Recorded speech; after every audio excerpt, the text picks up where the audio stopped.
सिलसिला कायम किया, इसके लिए आप सबको बहुत बहुत बधाई। इस सिलसिले को कायम रखना है, यह ठंडी नहीं पड़ना देनी है साथियों। राजस्थान की वर्तमान सरकार ने 2 वर्ष की अवधि समाप्त होने के बावजूद भी किसी भी कर्मचारी संगठन के साथ या महासंघ के साथ संवाद कायम करने की आवश्यकता महसूस नहीं की।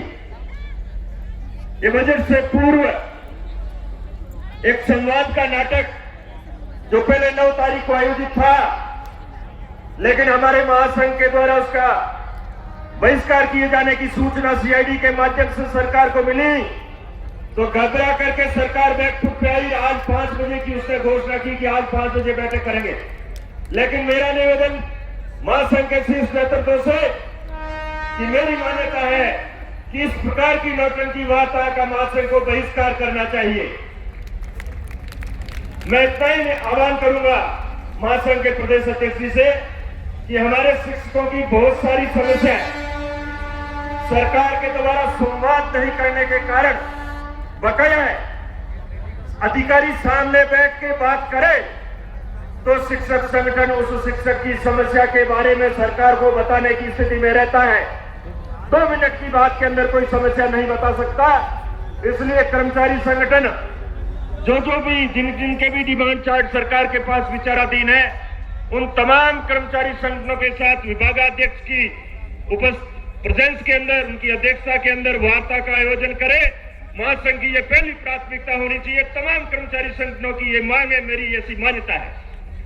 आज टीचर्स की बहुत सारी समस्या है, वर्षों से नौकरी कर रहे हैं, विकलांग कोटे से नौकरी मिली, अब कह रहे हैं कि उनका हेल्थ सर्टिफिकेट दोबारा बना के ले। ये परेशान करने की नीति और क्या है? टीचर अपनी योग्यता अभिवृद्धि करता है, प्रशैक्षणिक योग्यता बढ़ाता है, इंटर्नशिप करके स्कूल के अंदर बच्चों को पढ़ा रहा है, कह रहे हैं इसकी सैलरी काटो या इसके पास अवकाश है तो ठीक है, नहीं तो इसका वेतन काटो, इसकी वसूली करो। 2007-8 के अंदर हमारे साथियों को नया वेतनमान दिया गया। उसमें उस समय के वर्तमान समय में लगे हुए प्रबोधक और 3rd ग्रेड के टीचर्स को मूल वेतन के अंदर बढ़ोतरी नहीं करके केवल ग्रेड पे का लाभ दिया गया।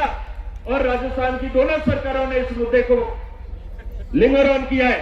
महासंघ से मेरी मांग है कि आप इन सारे बिंदुओं को ध्यान में रखें। मेरी तो यही मांग है कि सबसे बड़ा जो इश्यू है वो इश्यू ये है कि कर्मचारी संगठनों की संबंधित अधिकारियों के साथ वार्ता हो तो समस्याओं का समाधान अपने आप होगा। अंत में एक बार पुनः तमाम साथियों को बहुत शानदार रैली के आयोजन में भागीदारी के लिए बधाई।